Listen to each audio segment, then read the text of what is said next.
नमस्कार साथियों, मैं अनीता श्रीवास्तव आपका हार्दिक अभिनंदन करती हूँ। श्रीमद् वाल्मीकि रामायण में आज का प्रसंग है श्री राम का विलाप तथा हनुमान जी की लाई हुई औषधि के सुषेण द्वारा किए गए प्रयोग से लक्ष्मण का सचेत हो उठना। महाबली रावण ने शूरवीर लक्ष्मण को अपनी शक्ति से युद्ध में धाराशाही कर दिया था। वे रक्त के प्रवाह से नहा उठे थे। यह देख श्री राम ने दुरात्मा रावण के साथ घोर युद्ध करके बाण समूहों की वर्षा करते हुए ही सुषेण से इस प्रकार कहा। ये वीर लक्ष्मण रावण के पराक्रम से घायल होकर पृथ्वी पर पड़े हैं और चोट खाए हुए सर्प की भांति छटपटा रहे हैं। इस अवस्था में इन्हें देखकर मेरा शोक बढ़ता जा रहा है। ये वीर सुमित्रा कुमार मुझे प्राणों से भी बढ़कर प्रिय हैं। इन्हें लहूलुहान देखकर मेरा मन व्याकुल हो रहा है। ऐसी दशा में मुझ में युद्ध करने की शक्ति क्या होगी?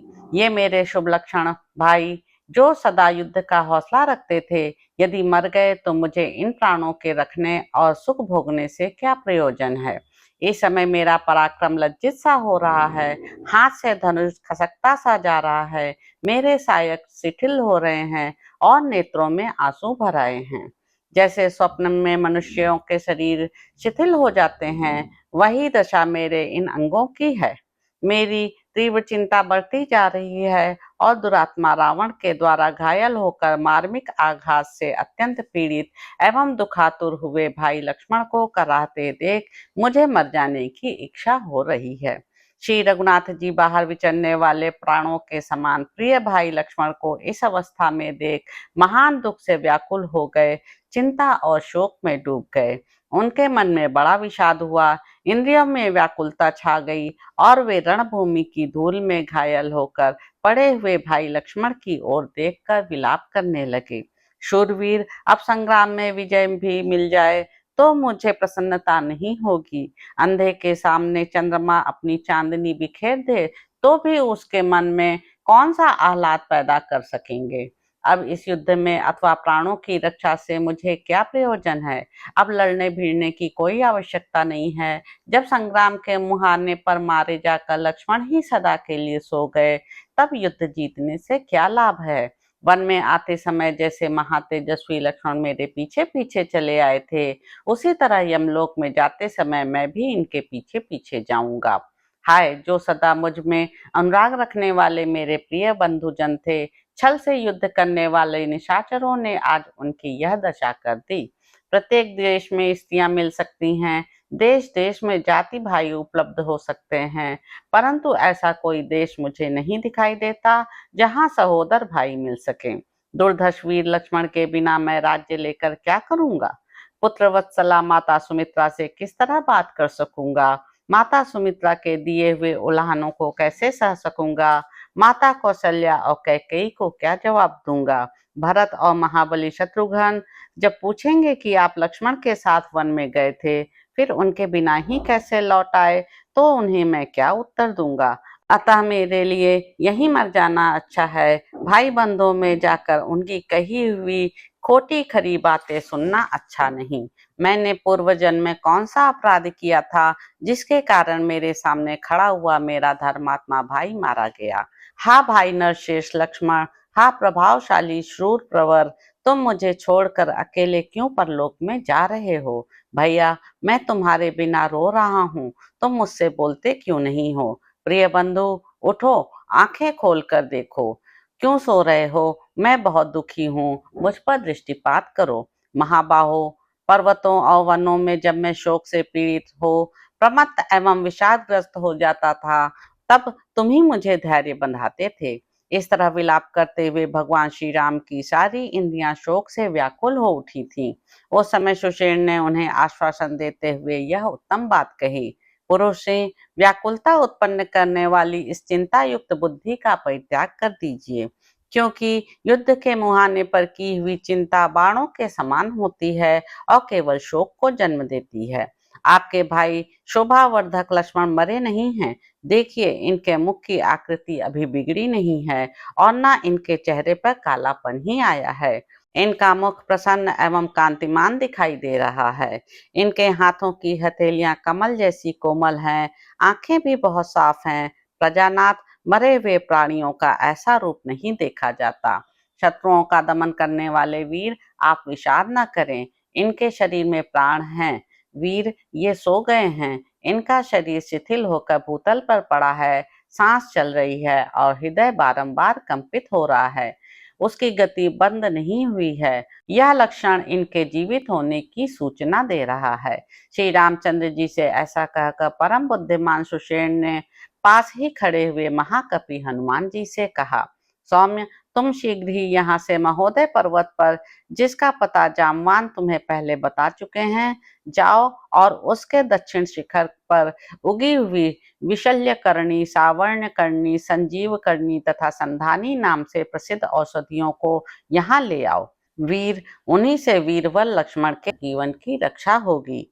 उनके ऐसा कहने पर हनुमान जी औषधि पर्वत पर गए, परंतु उन महा औषधियों को न पहचानने के कारण वे चिंता में पड़ गए। इसी समय अमित तेजस्वी हनुमान जी के हृदय में यह विचार उत्पन्न हुआ कि मैं पर्वत के इस शिखर को ही ले चलूं। इसी शिखर पर वह सुखदायिनी औषधि उत्पन्न होती होगी, ऐसा मुझे अनुमानतः ज्ञात होता है, क्योंकि सुषेण ने ऐसा ही कहा था। यदि विशल्यकर्णी को लिए बिना ही लौट जाऊं तो अधिक समय बीतने से दोष की संभावना है और उससे बड़ी भारी घबराहट हो सकती है। ऐसा सोचकर महाबली हनुमान तुरंत उस श्रेष्ठ पर्वत के पास जा पहुंचे और उसके शिखर को 3 बार हिलाकर उसे उखाड़ लिया। उसके ऊपर नाना प्रकार के वृक्ष खिले हुए थे। वानर श्रेष्ठ महाबली हनुमान ने उसे दोनों हाथों पर उठाकर तौला। जल से भरे हुए नील मेघ के समान उस पर्वत शिखर को लेकर हनुमान जी ऊपर को उछले। उनका वेग महान था।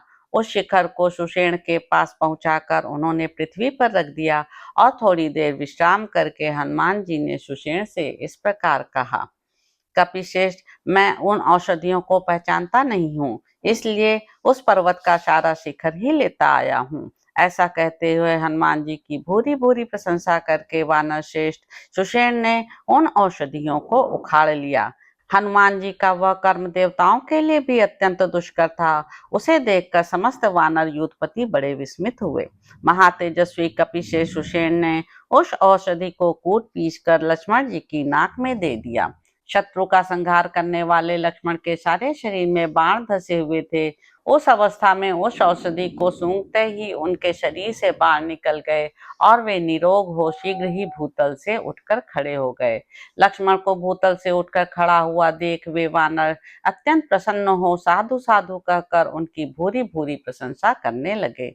तब शत्रुवीरों का संहार करने वाले भगवान श्री राम ने लक्ष्मण से कहा, आओ आओ। ऐसा कहकर उन्होंने उन्हें दोनों भुजाओं में भर लिया और गाढ़ आलिंगन करके हृदय से लगा लिया। उस समय उनके नेत्रों में आंसू छलक रहे थे। सुमित्रा कुमार को हृदय से लगाकर श्री रघुनाथ जी ने कहा, वीर, बड़े सौभाग्य की बात है कि मैं तुम्हें मृत्यु के मुख से पुनः लौटा हुआ देखता हूँ। तुम्हारे बिना मुझे जीवन की रक्षा से, सीता से अथवा विजय से कोई मतलब नहीं है। जब तुम ही नहीं रहोगे तब मैं इस जीवन को रखकर क्या करूंगा। महात्मा रघुनाथ जी के ऐसा कहने पर लक्ष्मण खिन्न हो शिथिल वाणी में धीरे धीरे बोले, आर्य, आप सत्य पराक्रमी हैं। आपने पहले रावण का वध करके विभीषण को लंका का राज्य देने की प्रतिज्ञा की थी। वैसी प्रतिज्ञा करके अब किसी ओछे और निर्बल मनुष्य की भांति आपको ऐसी बात नहीं कहनी चाहिए। सत्यवादी पुरुष झूठी प्रतिज्ञा नहीं करते हैं। प्रतिज्ञा का पालन ही बड़प्पन का लक्षण है। निष्पाप रघुवीर, मेरे लिए आपको इतना निराश नहीं होना चाहिए। आज रावण का वध करके आप अपनी प्रतिज्ञा पूरी कीजिए। आपके बाणों का लक्ष्य बनकर शत्रु जीवित नहीं लौट सकता।